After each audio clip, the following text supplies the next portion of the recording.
Alors pour la deuxième partie de la matinée, donc Jean Pouly, chargé donc développement à l'IRAM, va nous parler des aspects collaboratifs de la production d'un MOOC. Voilà. Donc Jean, je te laisse la parole.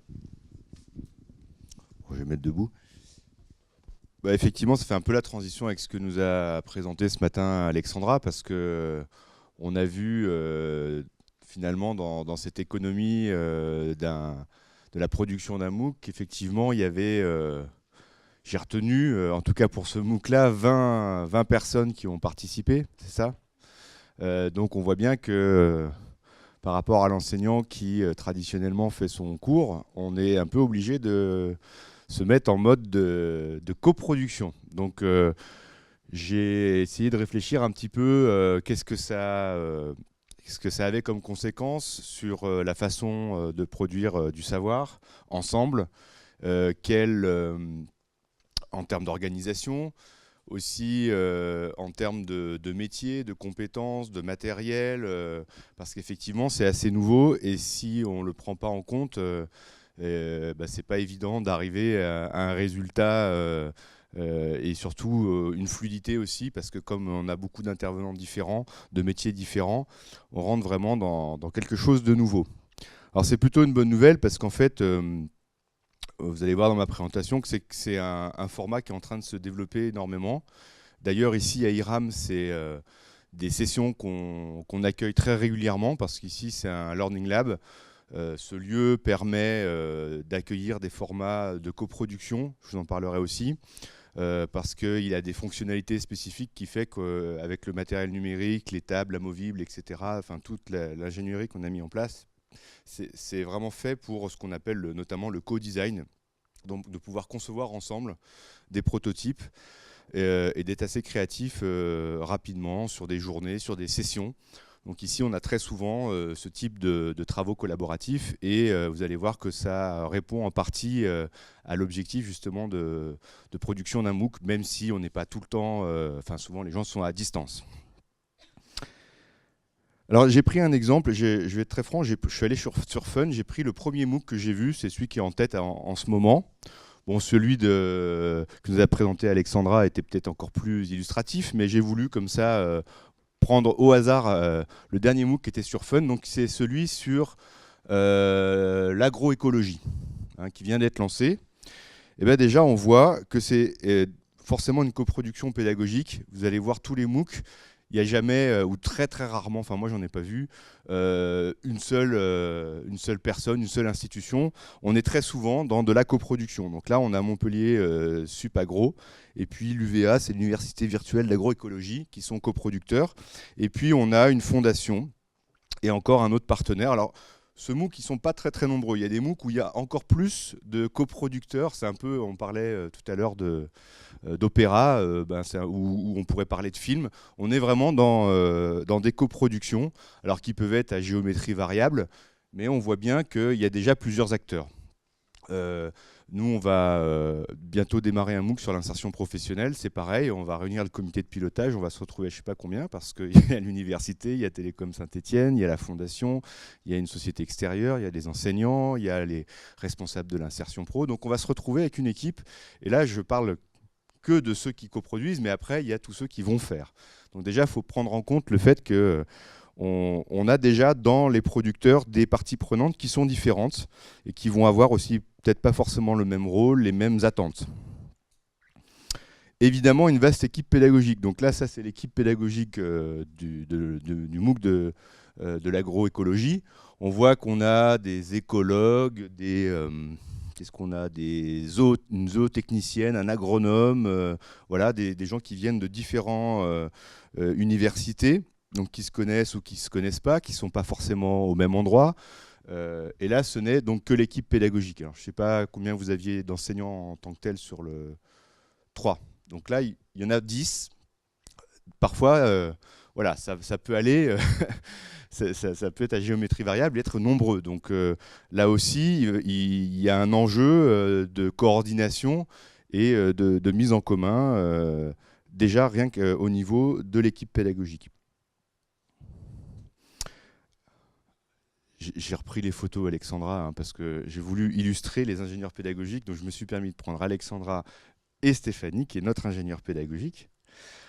Évidemment, il y a des différents profils mobilisés. Évidemment, les enseignants, je viens d'en parler. On a souvent aussi des doctorants qui sont mobilisés, donc des étudiants. On peut y avoir différents niveaux d'étudiants. Des experts qu'on fait intervenir de l'extérieur, qui ne sont pas forcément enseignants. Les ingénieurs, j'en ai parlé, ils ont un rôle très important. Et je parle ici des profils, pas forcément des fonctions, puisqu'on voit bien qu'il y a aussi la fonction de chef de projet, j'en parlerai aussi après. Des acteurs ou des actrices, graphistes, techniciens audiovisuels, community manager. Enfin, je répète un petit peu ce qu'a dit Alexandra, mais on voit bien qu'on a des profils très différents avec finalement des gens qui n'ont pas forcément l'habitude de travailler ensemble. C'est-à-dire que voilà, quand on enseigne, on n'a pas forcément l'habitude de travailler avec l'audiovisuel, mais le community manager, c'est pareil, c'est des métiers qui sont assez nouveaux.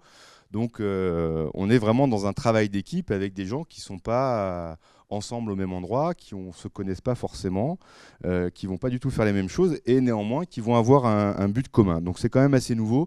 Et même au niveau pédagogique, et je vous montrerai une petite vidéo d'un événement qu'on a accueilli ici qui s'appelle l'Open Education Day, où justement on a coproduit des ressources pédagogiques, peut-être certains d'entre vous étaient venus, avec des enseignants, des étudiants et puis des gens de l'extérieur. Donc là aussi, un petit format un petit peu, enfin nouveau, je ne sais pas, ça a peut-être déjà existé dans le passé, mais en tout cas, ce n'est pas forcément dans les habitudes de produire des ressources pédagogiques comme ça, en décloisonnant les métiers, les compétences.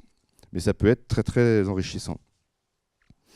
Alors différents aussi outils et supports, peut-être j'ai pas été exhaustif, en tout cas on a parlé du côté audiovisuel, il y a évidemment le côté de la plateforme, Fun ou d'autres, ici on est membre à l'université du consortium Claroline Connect, il y a eu les journées récemment à Saint-Étienne. Là aussi, c'est des savoir-faire pour non seulement intégrer les contenus dans la plateforme, les modéliser, améliorer les choses. Nous, on est en train de, je vous en parlerai après, de produire une plateforme numérique pour la région Rhône-Alpes.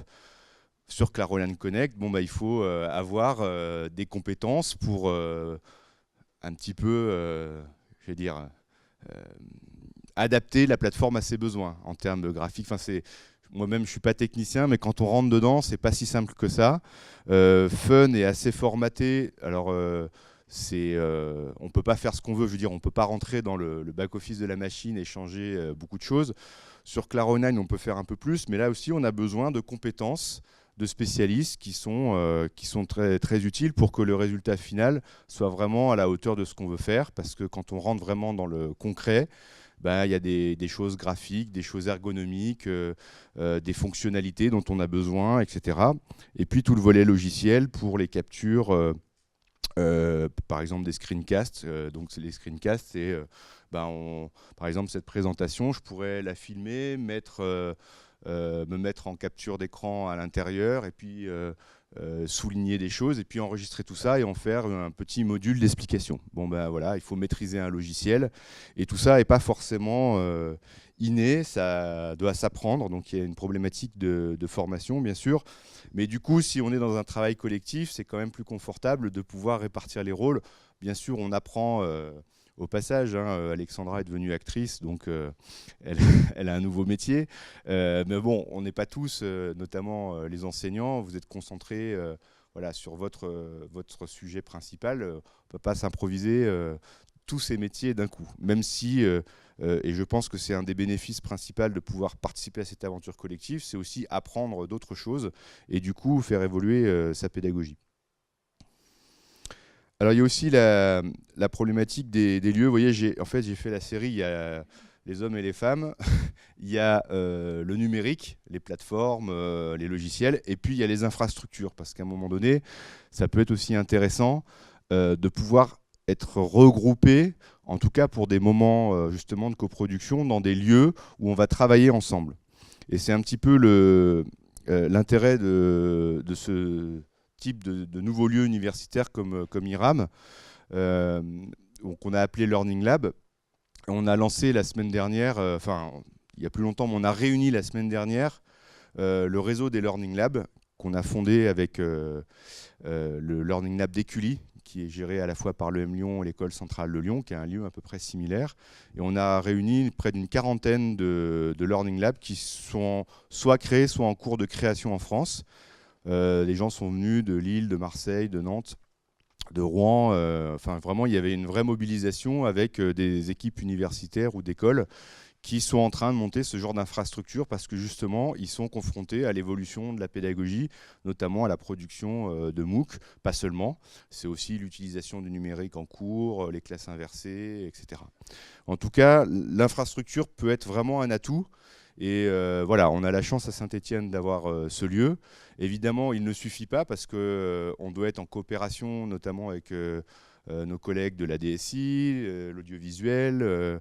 Enfin, on est obligé d'être dans un travail d'équipe, mais pouvoir accueillir dans une infrastructure qui est adaptée, conviviale, qui permet beaucoup de flexibilité et qui est un endroit agréable où on peut travailler ensemble, c'est quand même un vrai atout, parce qu'à un moment donné, quand on est dans un travail d'équipe comme ça, il y a beaucoup d'humains. Et on ne peut pas, même si on parle d'enseignement à distance, tout le temps être dans des relations virtuelles parce qu'il y a des choses qui doivent se faire à un moment donné ensemble. Donc voilà, les hommes et les femmes, les logiciels, le numérique et les infrastructures, je pense que c'est l'ensemble qui peut permettre voilà, de comprendre l'économie de ces nouvelles productions pédagogiques. Alors je vous ai parlé tout à l'heure du co-design. C'est quelque chose qu'on connaît bien ici à Saint-Étienne, déjà parce qu'on a la cité du design et l'école supérieure de design, donc ça infuse un petit peu autour de nous, cette notion de conception. Et ces méthodes de co-design, en fait, permettent assez vite, en brassant un petit peu les profils, avec un petit peu de méthodologie, de pouvoir concevoir des prototypes, de les tester auprès des utilisateurs, de transformer l'idée en concept, de tester auprès des utilisateurs, etc., de façon assez rapide et conviviale aussi. Donc, les méthodes de co-design qui sont quand même assez structurées maintenant, il y a même un MOOC qui a été lancé justement par, je crois que c'est par l'École centrale de Lyon sur le co-design. Voilà, sont des méthodes qui peuvent être assez adaptées à la production de ressources en ligne, parce que justement, on doit, et Alexandra l'a précisé tout à l'heure, j'y ai pensé quand tu nous as montré tes post-it, typiquement, on est dans ces séances de réflexion collective où on doit écrire un scénario, produire des idées qui peuvent venir des techniciens, des enseignants, c'est vraiment un travail collectif. Et c'est justement lors de ces séances qu'on peut tout à fait organiser dans ce genre de lieu. Voilà, on a des tableaux, on a tout ce qu'il faut. On a aussi, on l'a testé la semaine dernière quand on a fait la réunion des réseaux du Learning Lab. On avait fait un World Café, vous savez, on met plusieurs tables et puis chacun passe sur le même sujet plusieurs fois, avec un système de post-it numérique qui fait qu'on retrouve les idées des autres, on les projette, on fait un arbre de connaissances très rapidement, et à la fin de la séance, on a le travail collectif qui est synthétisé. Donc il y a des méthodes aujourd'hui qui existent de co-design qui permettent, notamment dans cette phase de conception, je pense surtout à cette phase-là, de pouvoir gagner du temps, plutôt que s'envoyer des fichiers, les dérouler. En plus, on visualise mal parce qu'on est en chronologique, alors que souvent, on a plutôt envie de voir les choses de manière arbre de connaissances, voilà, plus visuelle aussi.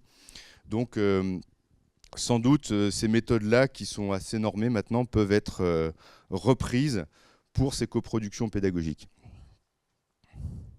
Alors, je vais vous montrer un petit reportage qui a été fait ici, c'était quand? C'était l'année dernière, oui, c'était en 2014, sur les Open Education Days. Donc, c'est une initiative qui a été soutenue par l'Université numérique de la région Rhône-Alpes, qui proposait justement, sur une journée, de produire des ressources pédagogiques. Donc, les règles du jeu étaient assez simples et on s'inscrivait sur un site internet et on proposait une idée. Je veux faire une ressource en espagnol, voilà. Le matin, l'ensemble des participants, il y avait une quarantaine de participants, donc enseignants, étudiants, experts, il y avait des journalistes, il y avait des gens un peu de partout, votaient pour le projet qu'ils voulaient faire, parce qu'on n'a pas pu retenir toutes les idées. Et il y avait 3 ou 4 projets qui ont été sélectionnés et des équipes se sont constituées. Moi, je veux bien aller dans le groupe espagnol, où voilà, chacun se disait je vais aller plutôt dans ce groupe, plutôt dans ce groupe. Et il y avait un animateur un peu spécialiste de ces méthodes qui a animé toute la journée pour, à la fin, avoir une ressource réalisée, produite. Donc ils ont fait ça sur des tablettes, des iPads, avec un logiciel de production assez facile à prendre en main, où ils allaient chercher leurs médias, ils enregistraient leur voix, ils allaient chercher des ressources sur Internet pour produire une séquence. Alors c'était pas un MOOC, c'était une séquence pédagogique, mais on a bien vu qu'en une journée, avec 40 personnes, on a pu produire 4 ressources pédagogiques, d'ailleurs, qui sont en ligne, que vous pourrez aller voir, qui sont de très bonne qualité, simplement en mettant des gens qui n'avaient pas les compétences au départ de la journée pour faire ça, et à la fin de la journée, elles ont produit des séquences pédagogiques, et on peut tout à fait imaginer, pour gagner du temps, encore une fois, et mettre un petit peu d'envie, parce que du coup, on est dans une émulation collective, on a les idées des uns des autres. Déjà, je trouvais ça très intéressant que des enseignants travaillent avec des étudiants à la production de ressources, parce que c'est pas forcément le cas de façon normale, j'allais dire, mais c'est peut-être intéressant d'avoir effectivement celui qui va apprendre, qui est là, même dans la phase de conception. Alors je vous montre ça. Je sais pas si ça...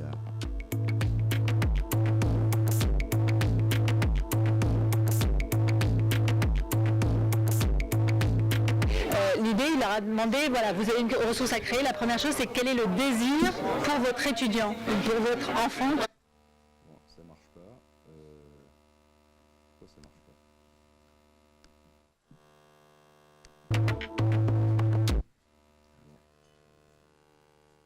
On va faire autrement. Je vais vous la montrer.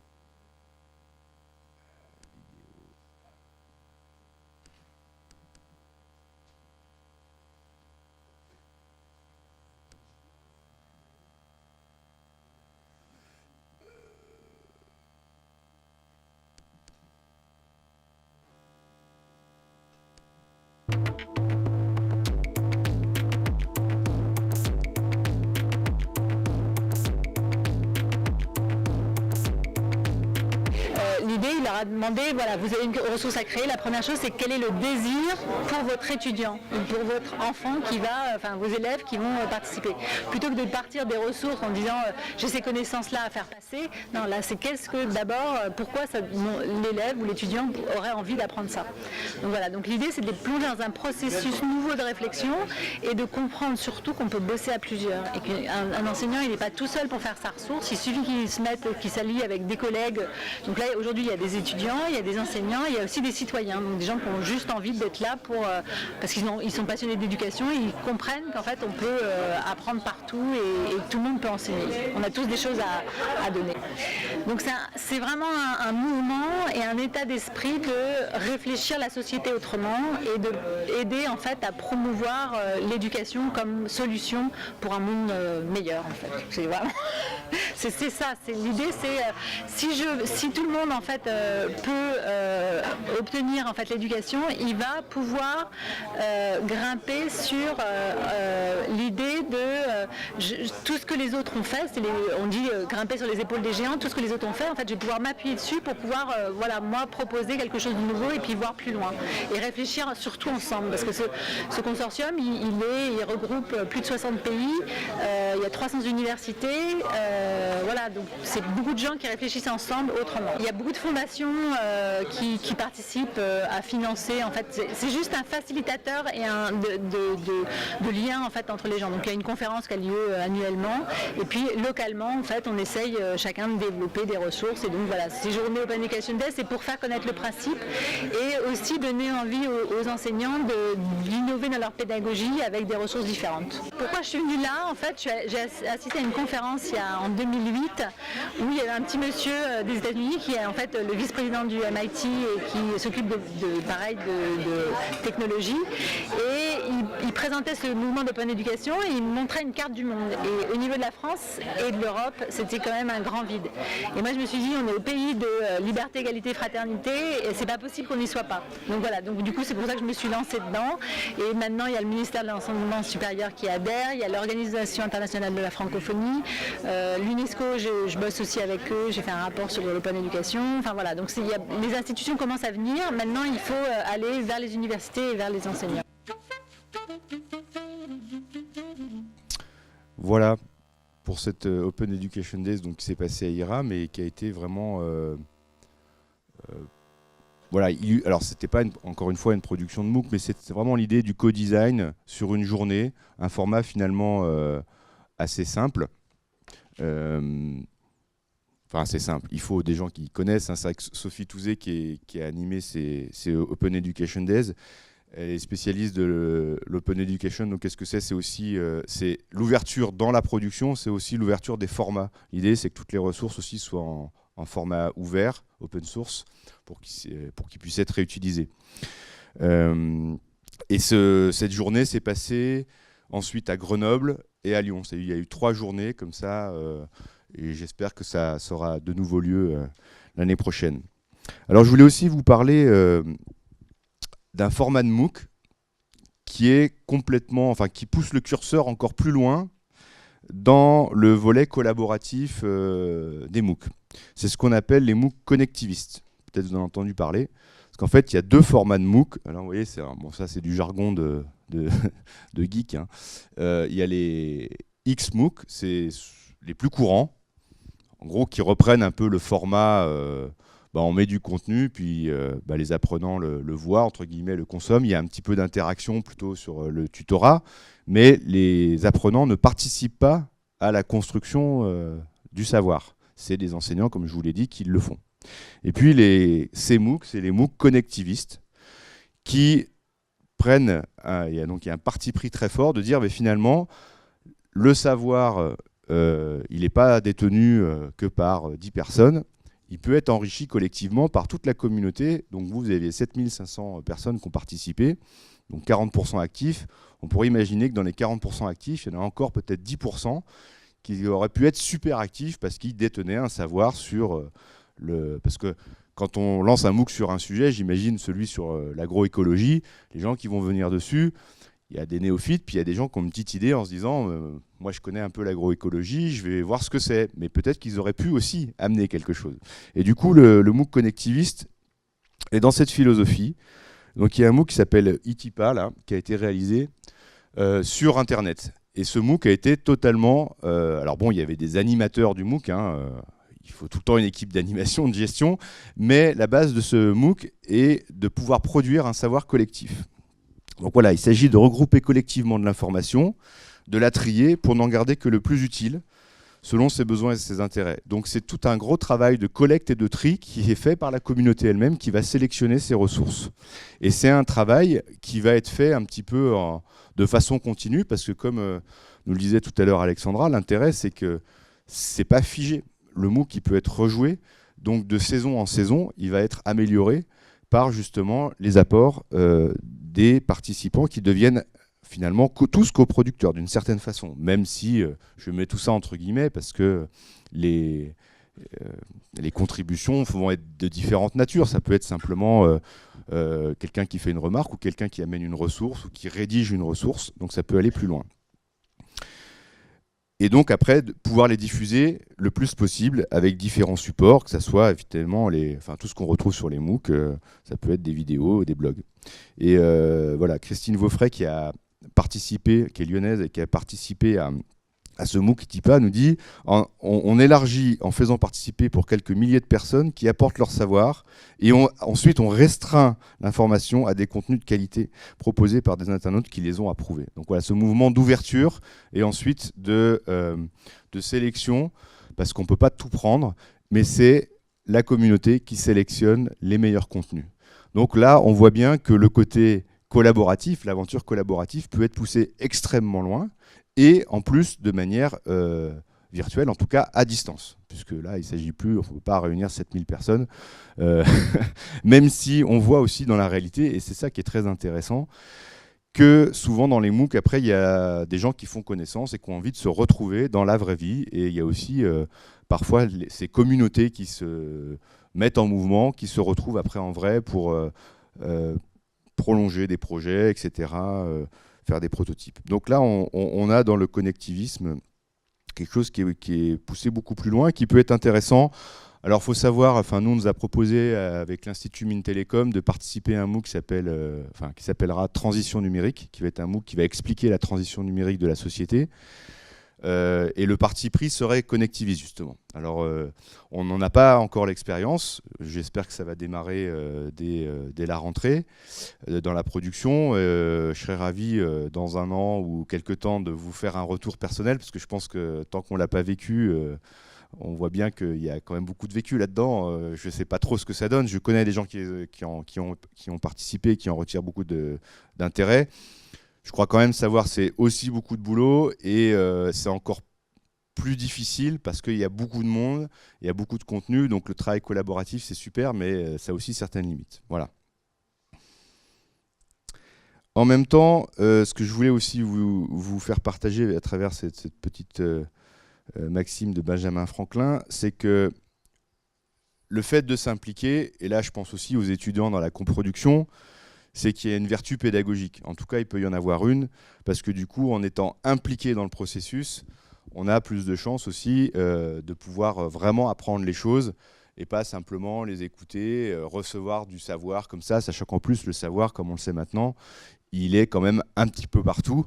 Et pour passer du savoir à la connaissance, il y a justement ces processus de médiation, de pédagogie qui est si importante et qui repose justement sur les épaules des enseignants. Et du coup, ça peut être vraiment un atout dans ces nouveaux formats d'impliquer. Alors peut-être pas tous les apprenants, mais peut-être une partie. En tout cas, nous, on est assez motivés ici à IRAM avec nos propres étudiants, parce qu'ici, on a des étudiants pour pouvoir éventuellement, à un moment donné, les impliquer aussi, puisque ça va être aussi, pour certains, leur futur métier, dans ce volet de production. Alors, quelques exemples sur lesquels nous, on est impliqués ou on va s'impliquer. Donc, il y a un projet de la région Rhône-Alpes, justement, qui se fait sur Claroline Connect, qui s'appelle la place numérique. Alors, ce n'est pas vraiment un MOOC, c'est une plateforme en ligne qui va permettre à tous les citoyens rhône-alpins de se former aux compétences numériques. De base, hein, ça va être... je vais vous montrer comment on fait pour passer sur... voilà, ça va ressembler à ça. On présente la V1 le 8 juin, donc c'est vraiment en construction. C'est sur donc, un Learning Management System donc, qui s'appelle Claroline Connect, où on est en train de créer une plateforme qui aura des modules extrêmement pédagogiques pour le grand public. Par exemple, les questions, ça va être, je vais prendre un parcours, comment créer une réputation sur Internet. Ah mais oui, je ne suis pas connecté, donc ça ne marchera pas. Bon, c'est pas grave. En même temps, l'intérêt, c'est pas forcément de tout vous montrer parce que c'est encore en construction, mais l'idée, c'est d'avoir un petit peu comme les MOOC, des modules avec des vidéos dessinées, des infographies, des quiz et des petits parcours qui vont durer 1 heure, 1h30, qui permettent par exemple de se dire comment je vais gérer mon profil sur Internet, mon profil Facebook, comment je vais accompagner mes enfants sur les réseaux sociaux, comment je vais faire mon CV sur Internet, etc. Des choses. En fait, on a pris une option, c'est la résolution de problèmes avec ces questions comment. Voilà. Comment parce qu'aujourd'hui, de plus en plus d'internautes, quand ils ont un problème, ils vont sur Google et ils tapent comment. Comment je fais ci, comment je fais ça. Et donc, l'intérêt aussi, c'est que tous les contenus qu'on va produire, et ça, il faut l'avoir en tête aussi, je pense, pour les MOOC, c'est des grains pédagogiques qu'on peut aussi mettre sur des chaînes YouTube. Et du coup, on est de plus en plus référencés et d'autres internautes qui ne sont même pas inscrits à un MOOC ou à cette plateforme vont chercher comment je paramètre Facebook pour mes enfants et vont tomber sur cette ressource et vont pouvoir ensuite se connecter et suivre des cours. Donc c'est aussi une manière de faire connaître ces productions pédagogiques en étant non seulement sur des plateformes qui permettent une scénarisation, mais aussi d'être dans les réseaux sociaux, là où vont les internautes, et d'être de plus en plus et de mieux en mieux référencé dans les moteurs de recherche quand les internautes vont poser ces questions comment. Hein, demain, si quelqu'un pose la question comment cartographier les métiers, ça peut être sympa qu'il tombe sur le MOOC que vous avez fait. Alors, il va tomber dessus forcément parce qu'il y aura le référencement des MOOC, de Fun, etc.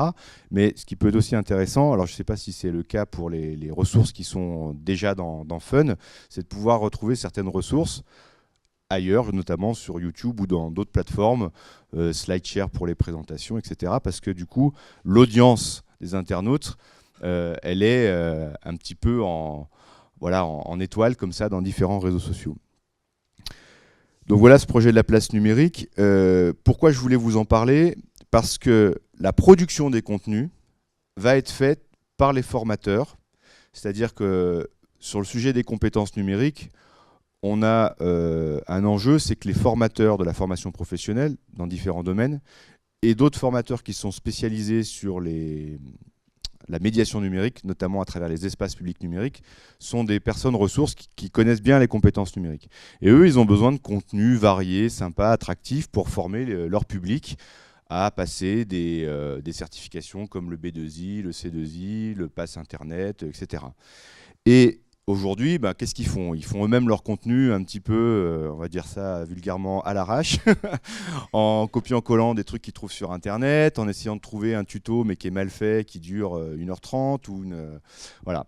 Et quand on tape, nous on a fait l'expérience, on s'est dit, par exemple, on a posé la question comment on accompagne ses enfants sur Internet. Il y avait deux extrêmes. Il y avait le truc hyper commercial fait par je ne sais pas quelle boîte qui s'appelait les infirmières du web. Alors, il y avait une nana déguisée en infirmière qui disait comment on va c'était un peu caricatural, ça durait 3 minutes et le contenu était vraiment de mauvaise qualité, mais c'était le premier qu'on trouvait et il avait déjà 11 000 vues. Donc on s'est dit il y a un vrai problème et il va falloir qu'on puisse proposer autre chose. Et le deuxième format, c'était un universitaire qui faisait une conférence dans un truc mal éclairé qui ça durait 1h30. C'était super intéressant, mais 1h30, c'est pas possible dans un format comme ça. Donc on s'est dit on va être obligé de créer nos propres ressources.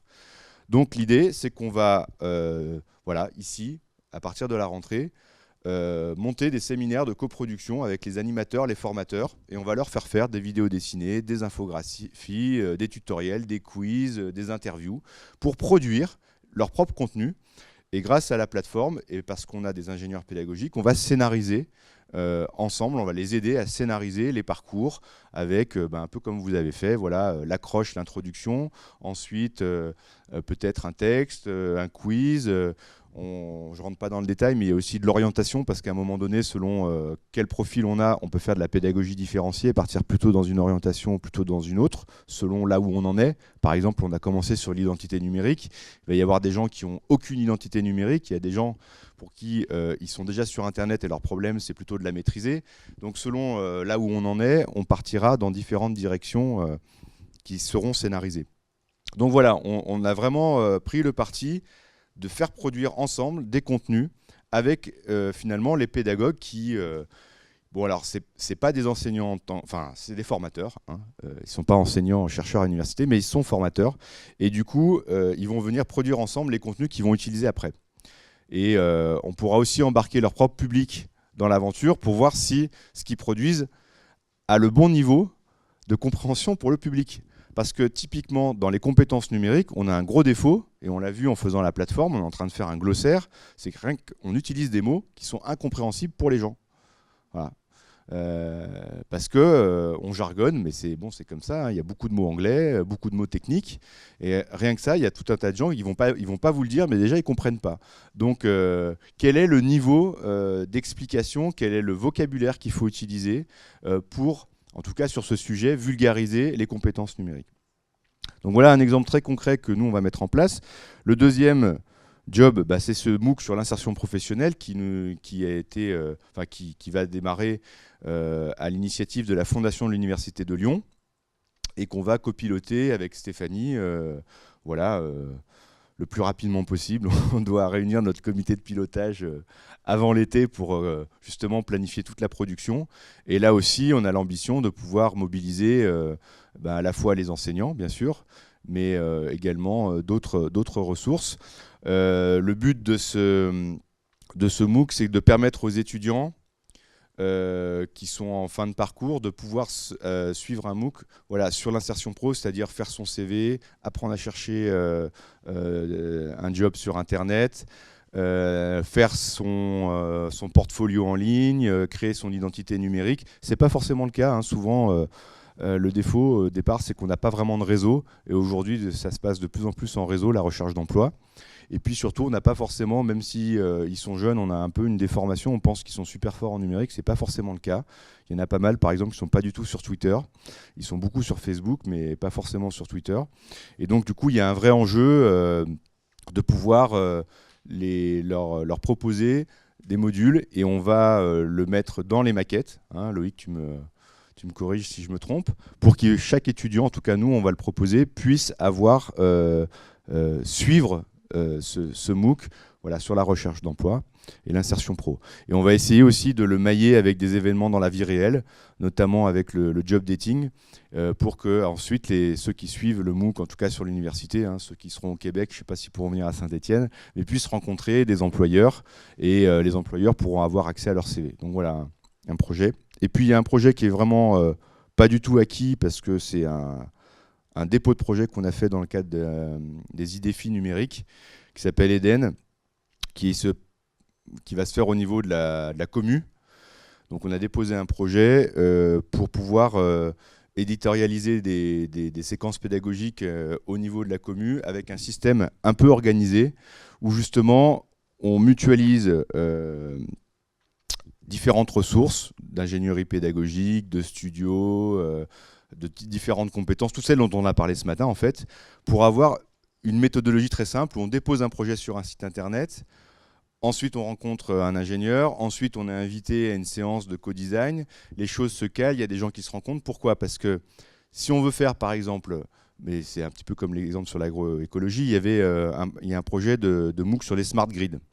Bon, bah, si on veut faire aujourd'hui un MOOC sur les réseaux intelligents, bien sûr il va falloir des ressources académiques, mais si on ne met pas dans le coup à Lyon EDF qui bosse sur la question, ou Smart Electric Lyon avec le Grand Lyon qui a les réseaux intelligents avec des expérimentations, on risque de faire un MOOC qui va être un petit peu isolé, qui va pas bon. Donc ça veut dire qu'on va être obligé de travailler ensemble, et l'idée de ce projet-là, c'est de pouvoir associer justement les différentes parties prenantes pour coproduire avec... Bon, ça c'est aussi le jeu de l'IDEFI, hein, d'associer un petit peu systématiquement le monde économique au monde de la recherche, pour produire des MOOC ou des séquences pédagogiques, hein, le MOOC étant pas le seul format qui sera retenu, de manière collaborative. Et donc, si on est retenu, en tout cas, on s'appuiera sur le réseau de Learning Lab, parce qu'il y en a...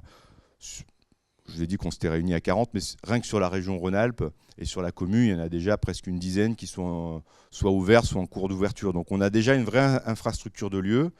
Les ingénieurs pédagogiques, je ne sais pas combien il y en a, mais il commence à y en avoir de plus en plus, et tant mieux. Des studios de production, du matériel, là aussi, il y a eu des équipements qui se sont faits. Donc maintenant, c'est vraiment de la méthodologie, du process qu'il faut mettre en place pour que les choses ne se dispersent pas, parce que très clairement, et ça, je pense qu'Alexandre ne dira pas le contraire, c'est complètement illusoire de se dire ah bah tiens, je suis enseignant, j'ai une bonne idée, je veux faire un MOOC, quoi. Vous allez être découragé très très vite dans les étapes. Donc c'est vraiment un projet collectif, et même si tout n'est pas réglé, notamment peut-être qu'il y aura des questions, enfin nous c'est aussi des questions qu'on se pose au niveau du financement, de la décharge de cours, enfin il y a tout un tas de questions qui se posent, que peut-être vous vous posez. On se dit qu'à travers ce projet, on va aussi permettre de faire avancer les choses pour qu'il y ait des décisions qui soient prises, parce qu'aujourd'hui, on est quand même plutôt sur des aventures, certes collectives, mais qui sont quand même un peu pionnières, hein. Chacun défriche dans son coin, même s'il y a un petit peu de mutualisation qui se fait avec des articles, puis j'imagine sur Fun, il doit y avoir aussi des échanges. Voilà. Ben, je vais m'arrêter là, et je ne sais pas si ça répondait un peu à la question qui était posée. En tout cas, voilà, moi j'étais vraiment intéressé par ce volet collaboratif, et j'espère que ça a fait écho à vos préoccupations, et n'hésitez pas à poser des questions.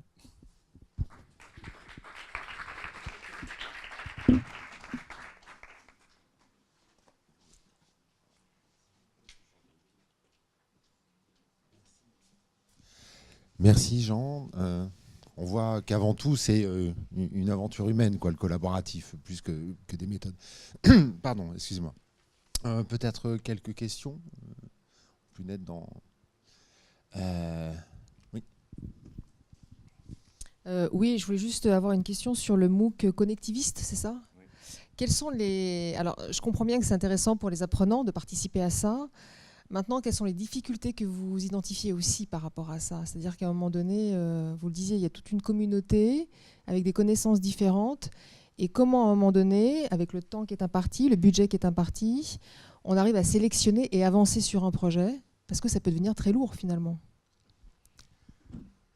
Alors, je ne veux pas botter en touche parce que je n'ai pas moi-même participé à ça, mais je vais prendre une image qui va vous parler, qui va vous montrer que la force d'une communauté, c'est qu'elle elle peut se réguler assez facilement. L'exemple, vous le connaissez tous, c'est Wikipédia. Ils ne sont pas 300 000 à gérer Wikipédia. Et pourtant, il y a des contributions du monde entier. Alors, c'est plus simple, c'est un wiki. Enfin, en termes de support. Un wiki, c'est assez facile à utiliser. Mais on voit bien que Wikipédia est arrivé en quelque temps à faire une encyclopédie qui sera indépassable. Enfin, je veux dire, par la force de la communauté. Et les process de validation, de sélection, de tri, de qualification des ressources marchent naturellement parce qu'il y a tellement de monde qui a du savoir que si à un moment donné, il y en a un qui met une bêtise, elle va être automatiquement corrigée. Moi, je me souviens avoir présenté Wikipédia au Congo. J'ai pris la page de Kinshasa et dans les 10 minutes, il y a un Congolais qui s'est levé, qui a dit non, là c'est faux, ce quartier, c'est pas comme ça que ça s'écrit. Et on est allé le corriger directement. Donc je veux dire, il y a une puissance de la communauté, hein, on appelle ça le crowd learning, qui fait que mécaniquement, c'est très puissant. Après, la problématique, c'est l'organisation. Parce que Wikipédia, comme je disais, le support est simple. Le MOOC, c'est autre chose, parce qu'il y a plusieurs formats. Après, c'est une question d'organisation. Aujourd'hui, on est vraiment sur des expériences pionnières qui sont quand même assez itératives. Les méthodologies sont en train de se construire. L'intérêt aussi, c'est que c'est la force de la communauté. C'est-à-dire que, par exemple, ITIPA, eh ben, ils ont... parce qu'on se pose plein de questions sur la rémunération des enseignants, etc. Bon, bah là, tout d'un coup, on a une communauté de savoir qui est énorme. Donc, je pense que ça va petit à petit se documenter en termes de méthodo. Ça fait un peu peur, en fait. Hein. C'est pour ça qu'on a une majorité de MOOC, de XMOOC, donc de MOOC qui sont pas connectivistes, hein, parce que c'est plus simple. Mais je pense que l'avenir est peut-être, si la méthodologie et les outils, parce qu'il y aura forcément peut-être des plateformes ou des outils qui vont permettre de simplifier ce travail multi-contributeur. Donc moi j'imagine qu'un peu comme Wikipédia, sans doute il y aura des réponses à la fois technologiques et puis des gens qui vont documenter, former les autres à ces méthodes-là. Voilà. Puis il y a aussi peut-être des rouages intermédiaires, ce que nous avait présenté Florence Michaud de Grenoble dans le cadre de son MOOC, bon, qui n'avait pas marché à 100%, parce qu'on est dans des démarches itératives, hein, mais des relais intermédiaires par des membres de la communauté qui peuvent être éventuellement un peu plus actifs, etc. Alors d'ailleurs, sur tous ces aspects-là, en fait, finalement, ça recoupe un peu, donc je fais une petite annonce aussi, c'est ce dont on va parler aux journées du e-learning. Il y a Pierre Lévy qui va ouvrir le 18 juin, donc c'est sur 2 jours les journées du e-learning, à la manufacture des tabacs de Lyon, donc pas la manufacture d'ici, la manufacture de Lyon. Et donc Pierre Lévy, c'est l'inventeur de ce concept d'intelligence collective. Donc c'est le phénomène de la collectivité et qui tend finalement à avoir un résultat qui est où il y a moins d'erreurs que lorsqu'on est seul, qu'un spécialiste finalement, parce qu'il y a un sens du collectif et il y a une autocorrection et un enrichissement par la collectivité. Donc 18 et 19 juin à Lyon. Ouais. Ouais, c'est important de le signaler parce qu'il y a vraiment un très très beau programme le 18 et 19 juin à Lyon. C'est une fois par an. Et, Alors, on va pas tous se mettre à chanter du Souchon, mais voilà. Peut-être notre question.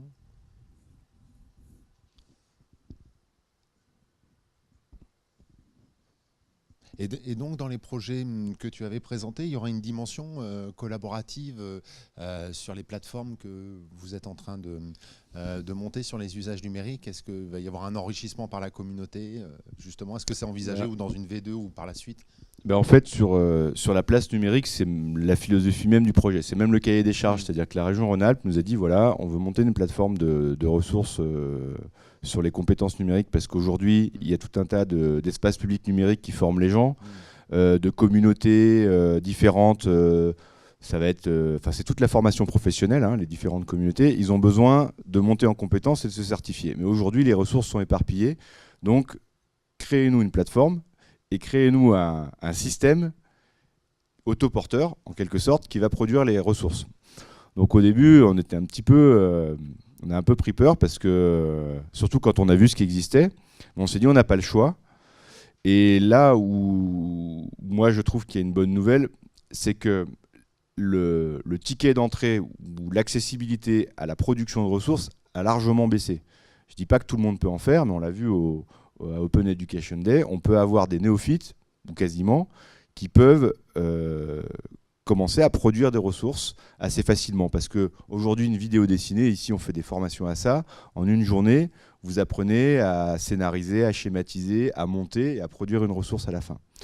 Alors vous ne ferez pas un truc hyper professionnel, mais voilà, les infographies c'est pareil. Donc de plus en plus, je trouve que la production, notamment de formats assez attractifs et visibles et viraux, qui vont se diffuser dans les réseaux sociaux, a largement baissé et sont accessibles maintenant au plus grand nombre. Du coup, la coproduction de ressources devient plus facile, et pas forcément sous les formes les plus simples qui vont être un article ou une présentation, mais sur des formats plus évolués. Donc dans la place numérique, c'est vraiment le cahier des charges. La moitié du budget est consacré à l'animation des communautés, et l'animation des communautés pour nous, ça va être des séminaires de coproduction de ressources. Ensuite, on ira aussi piocher des ressources associées qui existent déjà. Mais pourquoi on a mis aussi le paquet là-dessus, c'est que, j'en ai un petit peu parlé tout à l'heure, c'est le gros intérêt de pouvoir produire ses propres ressources, c'est qu'on est mieux référencé et plus vu. Parce que l'autre problème après, c'est d'être vu. Alors c'est vrai que sur les plateformes comme Fun, etc., on va bénéficier tout de suite d'une audience de la plateforme elle-même. Donc ça, il faut le savoir aussi. C'est vrai que tu as beaucoup insisté sur la communication. L'intérêt des plateformes, c'est qu'elles ont déjà leur propre audience. Et parfois, il y en a qui vont sur les plateformes américaines parce qu'ils se disent on va encore avoir plus de monde, un public étranger, etc. Quand on est sur des plateformes comme Claroline, aujourd'hui, l'audience n'est pas la même s'il y a déjà pas mal d'utilisateurs, on va être obligé quand même de trouver notre audience. Et du coup, pouvoir produire nos propres contenus, les mettre dans les réseaux sociaux, c'est une manière aussi de toucher un maximum de monde par rapport justement à ces notions de marketing entrant, où de plus en plus, la production de contenus originaux et d'expertise permet de trouver des gens, parce que les gens vont chercher dans les moteurs de recherche leurs propres questions. Donc voilà, l'intérêt, je trouve qu'il est essentiellement là. Après, on va sans doute éprouver les limites en termes de qualité, parce que tout le monde n'est pas pédagogue. En même temps, ce que je trouve pas mal par rapport à ce qui a été dit par Sophie Touzet sur l'Open Education Day, c'est que le numérique, comme j'ai dit, pour les coûts d'entrée et puis l'ouverture que ça permet, ouvre quand même l'éducation plus largement. Alors ça peut être peut-être choquant pour les enseignants, mais je trouve que ça peut être aussi très enrichissant de savoir que la production du savoir n'est plus un monopole, mais du fait, ça peut ouvrir des champs, des perspectives intéressantes.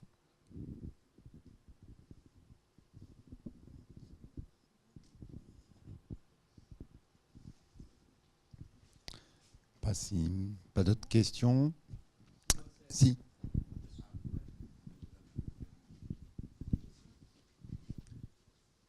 Une question qui est aussi une remarque, une réflexion qu'on mène, qui est de quel dispositif on peut aussi accompagner le MOOC. C'est-à-dire le MOOC, c'est une forme de transmission et qui est à distance. Et comme tu l'as dit, ou que l'a dit Alexandra, il y a aussi un besoin de retrouver de la présence.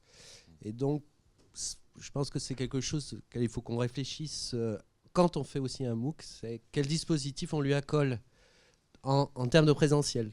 Donc je pense que si on est dans nos représentations, on associe souvent, peut-être trop rapidement, mais MOOC et CM. On se dit, c'est pas la même chose. Mais grosso modo, dans la communauté des enseignants, on associe MOOC, CM. Et donc du coup, on a tendance à faire TD classe inversée. Et ce qui est intéressant, c'est ça. C'est-à-dire qu'on réfléchit à de nouvelles formes de transmission au plus grand nombre. Donc c'est pour ça CM. Moi, je parle à 100, 150, 500, 3000. Et puis, en même temps, il y a ce souci de dire, bon, on va vérifier, travailler, impliquer aussi. Alors, on retrouve la question de la coproduction aussi. C'est-à-dire le TD, ça peut être un moyen de vérifier, mais aussi de coproduire, et la classe inversée encore plus. Donc, la communauté apprenante peut se dégager aussi sur ces à côté, sur ces nouveaux dispositifs qui sont souvent associés justement au MOOC. On le voit donc très clairement si on réfléchit à comment on introduit un MOOC dans une maquette pédagogique.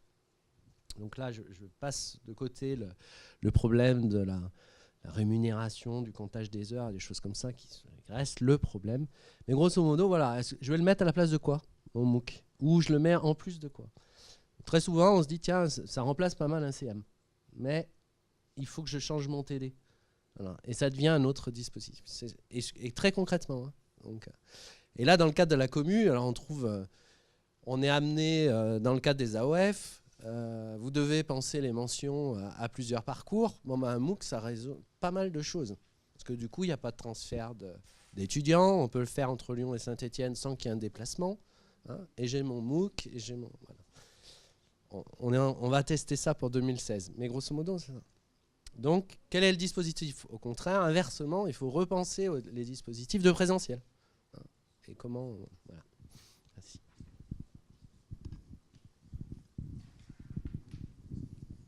Pas d'autres questions ou d'interventions sur cette thématique? Sinon, je vous propose de lever cette matinée-là pour l'instant. Donc c'était la dernière matinée de la saison de cette année universitaire. Donc on recommencera donc l'année prochaine. Donc comme vous vous êtes inscrits, on continuera à vous communiquer de l'information. Vous pourrez retrouver de toute façon l'ensemble de ces ressources, de ce qui a été filmé ce matin, aussi des supports, et puis des autres aussi supports qui ont été produits lors des éditions précédentes. Je vous rappelle juste, donc on en a parlé tout à l'heure, donc sinon le prochain événement donc, est la grande sœur des matinées du e-learning, c'est les journées du e-learning. Aussi là, on est en coproduction, on est à plusieurs établissements, donc qui aura lieu à Lyon, à la Manufacture des Tabacs, les 18 et 19 juin, et on abordera aussi également en introduction ces questions d'intelligence collective, mais aussi il y aura tout un gros morceau qui recoupe aussi nos préoccupations communes, à savoir l'immobilier et le mobilier, comment penser l'immobilier, le mobilier, les espaces de formation, les bâtiments à l'heure des usages numériques, et puis on arrivera aussi sur les nouveaux dispositifs que sont les MOOC, et on parlera aussi peut-être avec d'autres acronymes dont vous avez peut-être entendu parler ou non, mais qui sont les SPOC, c'est-à-dire ce sont des MOOC mais privatisés, et donc aussi qui c'est internalisé à un public restreint les méthodologies qu'on met en place dans le cadre de la production de MOOC. Et puis il y aura aussi des aspects juridiques sur les questions de propriété intellectuelle qui seront abordés. Donc je vous invite à vous inscrire, l'inscription est gratuite, elle se fait directement en ligne sur le site web, donc c'est journée-elearning.com. Écoutez, je vous remercie de votre présence et puis de tous ces échanges extrêmement riches. Et puis je vous dis donc soit à Lyon pour les journées du e-learning, soit pour l'année universitaire prochaine pour une prochaine matinée à Saint-Étienne. Merci. Merci Yann.